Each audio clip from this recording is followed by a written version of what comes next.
చూస్తున్న వాళ్ళకి hi hello నమస్తే. ఈ రోజు నాన్ వెజ్ లవర్స్ కోసం ఒక స్పెషల్ అండ్ సింపుల్ రెసిపీతో మీ ముందుకు వచ్చేసాను. అదే రొయ్యల వేపుడు అండి. రొయ్యల వేపుడే గానీ సింపుల్ గా ఒక మంచూరియన్ స్టైల్లో వెరైటీగా చేద్దాం. సో దానికి కావాల్సిన ఇంగ్రీడియంట్స్ ఏంటో, మెథడ్ ఏంటో చూసేద్దామా? కాకపోతే ఫ్రాన్స్ కుక్ చేసుకునే ముందు కంపల్సరీగా దీని బ్యాక్ బోన్ తీయాలండి. బ్యాక్ బోన్ అంటే ఏం లేదు, ఇలా నరంలా వస్తుంది చూడండి, వెన్నుపోస అంటారు కదా, ఇందులోనే మనకి డస్ట్ వేస్ట్ అంతా కలెక్ట్ అవుద్ది ఫ్రాన్స్ వి. అందుకే ఇది కంపల్సరీగా తీయాలి. సో ఇది తీయడం రాని వాళ్ళకి ఎలా అంటే జస్ట్ ఒక నైఫ్ పట్టుకొని చిన్న కట్ చేస్తే అది పట్టుకొని ఇలా లాగేయడమేనండి, అంతే. ఇదంతా ఫ్రాన్ వేస్ట్. సో ఇది అస్సలు మనం తినకూడని ప్రోడక్ట్ అనమాట. ఇది రొయ్యల నుంచి వచ్చే వేస్ట్.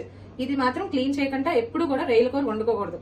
సో ఇలా క్లీన్ చేసుకున్నాక కొంచెం ఉప్పు పసుపు వేసి క్లీన్ చేసి మన కర్రీ ప్రిపేర్ చేసుకోవడమే. సో ఇప్పుడు నేను రొయ్యల తలక వేస్ట్ అంతా ఇలా తీసి సాల్ట్ వాటర్ తో వాష్ చేసుకున్నాను. ఇప్పుడు పసుపు, ఉప్పు,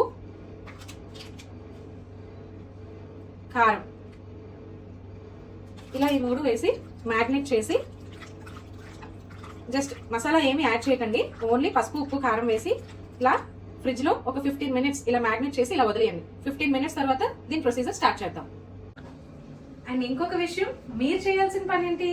లైక్ చేయాలి, కామెంట్ చేయాలి, సబ్స్క్రైబ్ చేయాలి. ఆల్రెడీ సబ్స్క్రైబ్ చేసిన వాళ్ళు దయచేసి బెల్ ఐకాన్ ని క్లిక్ చేయండి. ఎందుకంటే నా వీడియోస్ ఇంకా మీరు ఫాలో అవ్వాలి, ఇంకా మీరు సపోర్ట్ చేయాలి. అండ్ లాస్ట్ వరకు ప్లీజ్ స్కిప్ చేయకుండా చూడండి. ఈ రొయ్యల కూరకి నేను స్పెషల్ గా గార్నిషింగ్ చేస్తున్నాను, అదైతే మిస్ అవ్వద్దు. అదే మనకి స్పెషల్ టేస్ట్ తెచ్చే గార్నిషింగ్ అండి. సో అస్సలు మిస్ అవ్వదు. నేను ముందుగా 2 ఎండుమిరపకాయలని వేస్తున్నాను.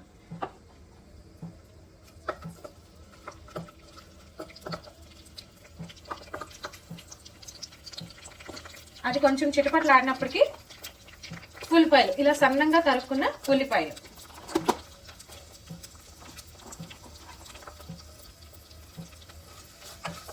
ఇలా సన్నగా తరిగిన ఉల్లిపాయలు, ఎండుమిరపకాయలు నూనెలోన ఫ్రై చేయాలి.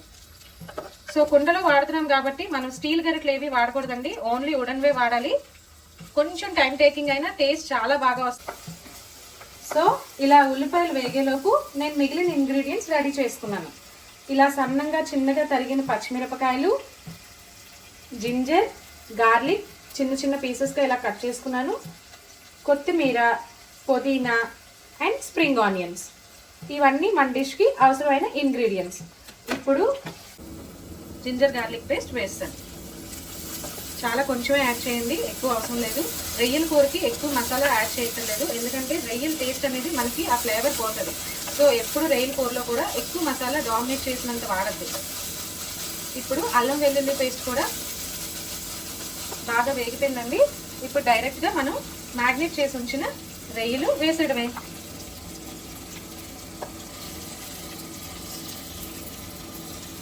సో ఇది ఇలా కింద పైన కలిపి కొంతసేపు మూత పెట్టి అలా ఉంచడమే. ఎందుకంటే రొయ్యల్లో చాలా వాటర్ కంటెంట్ ఉంటుంది, అది న్యాచురల్గా వాటర్ బయటకు వచ్చి బాయిల్ అవ్వాలి. ఇంకా ఎక్స్ట్రా వాటర్ ఏది యాడ్ చేయకూడదు. ఎక్స్ట్రా వాటర్ యాడ్ చేస్తే దాని ఫ్రాగ్రెన్స్ కానీ దాని న్యాచురల్ టేస్ట్ కానీ పోతుంది. సో మనం మూత పెట్టి ఉంచడం వల్ల దాని నుంచి వచ్చే వాటర్తోనే ప్రాన్స్ అనేవి కుక్ అవ్వాలి. ఇప్పుడు మూత పెట్టేసి ఒక 15 నిమిషాల పాటు ఈ రొయ్యల్ని ఇలా వదిలేయడమే. సో ఇప్పుడు మన రొయ్యల్లో నీరు ఎంతవరకు ఇంకిపోయింది అనేది చూద్దాం. నేను అస్సలు వాటర్ అనేది యాడ్ చేయలేదు, ఎప్పుడు కూడా రొయ్యల్లో వాటర్ యాడ్ చేయొద్దు, దాని న్యాచురల్ టేస్ట్ పోతుంది.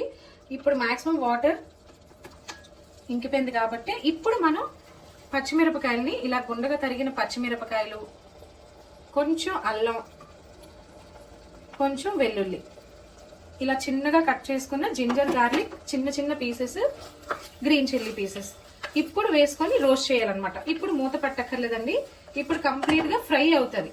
ఇప్పుడు వరకు ఫ్రాన్స్ ఏమైంది, బాయిల్ అయింది, ఇప్పుడు ఫ్రై అవుతుంది. సో ఈ ఫ్రై ప్రాసెస్ లోనే మనం అల్లం వెల్లుల్లి మిరపకాయ పీసెస్ అనేది ఇప్పుడు వేయాలి, లేకపోతే పచ్చిగా ఘాటుగా తగులుతుంది. కొంచెం సాల్ట్, ఇందాక గార్నిషింగ్ అప్పుడే మనం సాల్ట్ యూజ్ చేసాం, మళ్ళీ యూజ్ చేయలేదు. సో ఇప్పుడు కారం వేయండి లాస్ట్ లో. ఇప్పుడు కారం వేసాక మళ్ళీ కలపండి. ఇప్పుడు పోయి సిమ్లోనే ఉండాలండి, అప్పుడే కారం బాగా పడుతుంది రొయ్యలకి. కొంచెం ఎక్కువసేపే వేగాలి, లేకపోతే మనకి కారం పచ్చి పచ్చిగా తగులుతూ ఉంటుంది.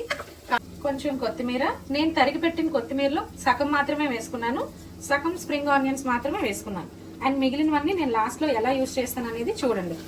ఇప్పుడు ఇలా 2 నిమిషాలు ఇలా కలిపేసి మొత్తం అంతా స్ప్రెడ్ అవ్వాలన్నమాట రైల్ అంతటికి. ఇలా అయిపోయాక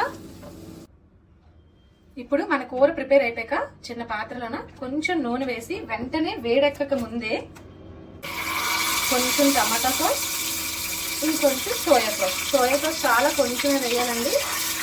అది వేసి ఇలా కలుపుతూ 1/2 స్పూన్ గరం మసాలా పౌడర్. అంతే, ఇది ఎక్కువ కుక్ అవ్వకూడదండి.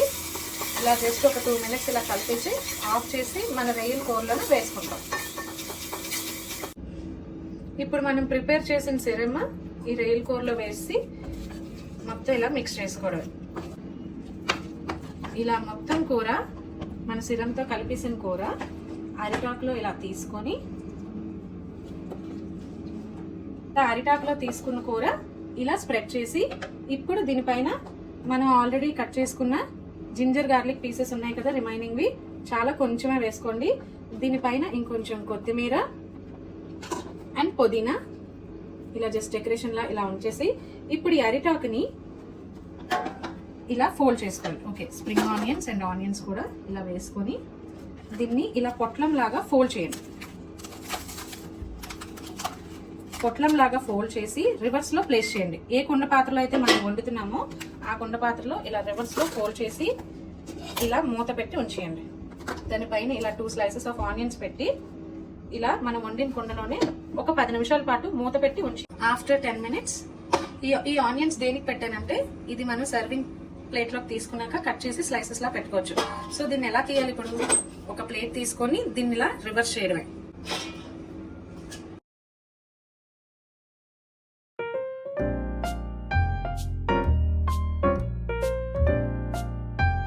ఇలా నిమ్మకాయలు పిండుకొని మధ్య మధ్యలో ఉల్లిపాయ కొరుకుతూ మన కూర ఎంజాయ్ చేయడమే. ఎలా ఉందో కామెంట్ చేయడం మర్చిపోవద్దే. ఇది చాకులో ఈ రొయ్యల కూర పెట్టడం వల్ల దీని టేస్ట్, ఫ్లేవర్, అరిటాకుది ఫ్లేవర్ రొయ్యలకు తగిలి చాలా స్పెషల్ గా అనిపించిందండి. నాకు ఇది మీకు చూపించాలనిపించింది. సో నాకు నచ్చిన విధంలో ఇది ప్రిపేర్ చేసి చూపించాను. మీరు కూడా దయచేసి ట్రై చేయండి. ఇదంత కష్టమైన ప్రొసీజర్ ఏం కాదు. సో ప్లీజ్ ఎలా ఉందో కామెంట్ చేయండి and please support my channel. Thank you for watching.